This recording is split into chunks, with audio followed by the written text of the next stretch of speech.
حضرت ابو عبدالرحمن عبداللہ بن عمر بن خطاب رضی اللہ عنہ بیان کرتے ہیں، میں نے نبی کریم صلی اللہ علیہ وآلہ وسلم کو ارشاد فرماتے ہوئے سنا، پہلے زمانے میں 3 لوگ آپس میں باتیں کرتے ہوئے جا رہے تھے۔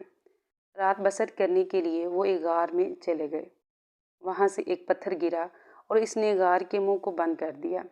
انہوں نے کہا کہ تم اپنے نیک اعمال کے وسیلے سے اللہ سے دعا کرو۔ ایک شخص اٹھا اور اس نے کہا، اے اللہ، میرے ماں باپ بوڑھے اور عمر رسیدہ ہیں، میں ان سے پہلے اپنے گھر والوں کو اور اپنے غلاموں کو کچھ کھانے پینے کے لیے نہیں دیتا تھا۔ ایک مرتبہ درخت ڈھونڈتے ہوئے مجھے دیر ہو گئی تھی، میں شام کے وقت واپس آیا، وہ دونوں سو چکے تھے۔ میں نے ان دونوں کے لیے دودھ دو لیا، ان کو سوئے ہوئے پایا۔ مجھے یہ اچھا نہیں لگا کہ میں ان دونوں کو نیند سے بیدار کروں، اور یہ بھی اچھا نہیں لگا کہ ان سے پہلے میں اپنے گھر والوں کو یا پھر غلاموں کو کھانا کھلا دوں۔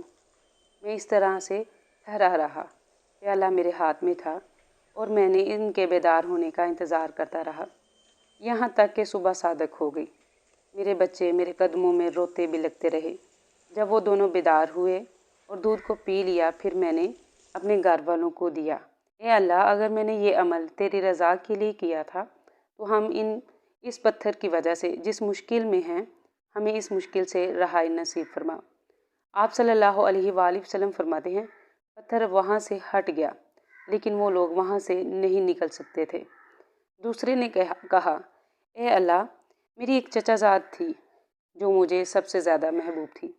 ایک روایت میں یہ الفاظ ہیں کہ میں اس سے اتنی محبت کرتا تھا جتنی شدید محبت مرد عورتوں سے کرتے ہیں۔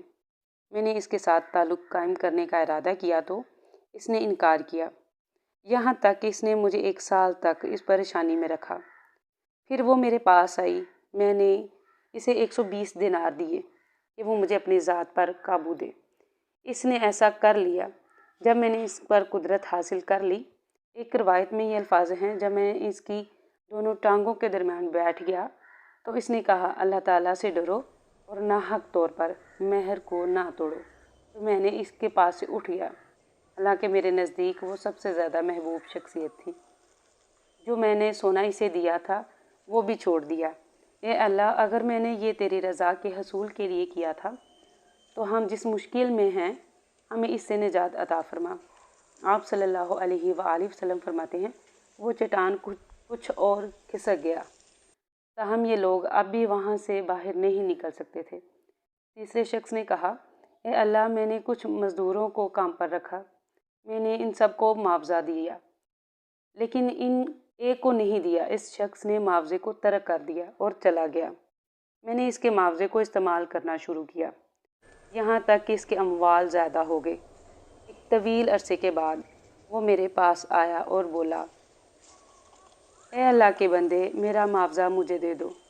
میں نے اس سے کہا، یہ جو تم دیکھ رہے ہو یہ سب تمہارا معاوضہ ہے، یہ اونٹ، یہ گائے، یہ بکریاں اور غلام۔ اس نے کہا، اے اللہ کے بندے، تم میرے ساتھ مذاق نہ کرو۔ میں نے کہا، میں تمہارے ساتھ کوئی مذاق نہیں کر رہا۔